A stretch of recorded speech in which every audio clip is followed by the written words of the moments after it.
I'm going to speak for everybody, probably outside the confines of Columbus, Ohio, and East Lansing, Michigan, that Hasaan Haskins has to be a guy that you root for because he may not translate well to the NFL, but if you just enjoy a guy that just laid it on the line, did everything he could, switched positions, coming out of high school, then in college, and just, man, carried the mail, beat up guys just in the fourth quarter, was just a gamer. Then you got to root for a Hasaan Haskins to find a place in the league and have a decent career. I 100% agree. He's also just a great kid too. Not only what you're seeing on the field, but a great kid as well. So I think teams will like that. But you said it best. He's a gamer. I think this is a guy who has been counted out every step of the way. Only a 3-star coming in as a linebacker. Nobody even blinked when he moved to the offensive side of the ball because they thought that it was going to be just Blake Corum and just, other people would step in there.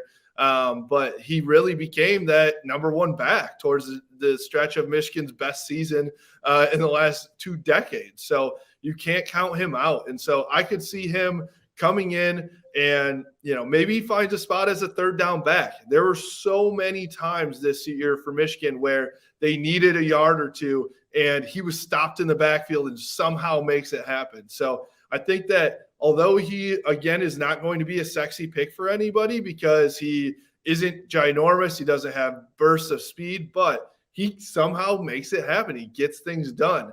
Now, with that being said, he did put up like 27 reps on the bench press too, 27 or 28. So he's strong. He can make it happen. So I'd love to see him find somebody, become that maybe third running back, that third down back or something like that. See if he can work himself in, because the one thing that he won't do is fumble the football. And I think that's super valuable for a running back in the NFL that's just trying to keep himself on a roster. Justin, who else is out there on either side of the ball that we may see in the later rounds, or as it wraps up, what turns out to be a benefit to a lot of guys is not to get drafted, to get 15 or 20 phone calls and figure out, okay, what's my best situation where I can go and possibly fill a roster spot? Yeah, absolutely. A couple guys. So one, Chris Hinton, was a little bit of a question mark on why he was leaving, but he did go to the draft instead of, and he forewent his senior season here. A lot of people, myself included, said, you're probably not ready. And I talked to some NFL agents as well that said the exact same. So it'll be interesting to see how he wraps up. I don't see him getting drafted. I see him being one of those guys that you're talking about that gets that undrafted free agent contract, maybe. A Vincent Gray, who, as we saw in 2020, was at the bottom of the list in terms of corners that you would want on your team. And then in 2021 made a significant step where you're saying, hey, he's making a really big impact in this defense.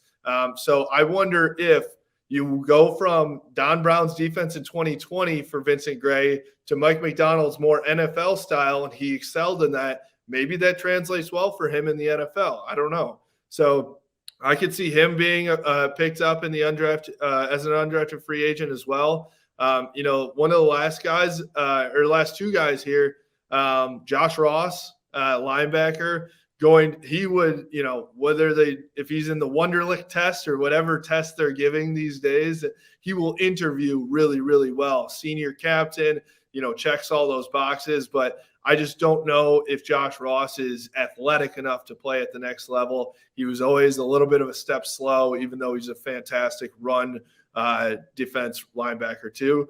And then one guy that didn't even get invited to the combine, which blew my mind, and he absolutely should have, was Brad Hawkins. Safety Brad Hawkins, super senior, did everything for Michigan. When Dax Hill gets all the love because he was so athletic and did it all, but Brad Hawkins was making it happen. He was the guy that's calling the shots. He's the guy that's making sure everyone's in their position. So I think that Brad Hawkins could become one of those guys in the in the defensive backfield. He's not going to be the fastest guy on the field at any time, but he's always going to know where to go and that type of things.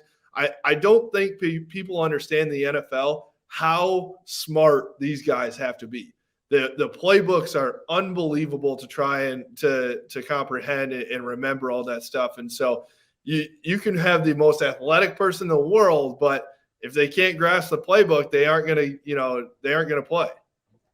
Yeah, speed's phenomenal. It can't be replaced, but it's got to be headed in the right direction at the right time. So if you're a safety, you might be faster than this other dude that you're comparing. But if you're taking 2 false steps because you couldn't read the play right, there wipes out your speed advantage over the next guy.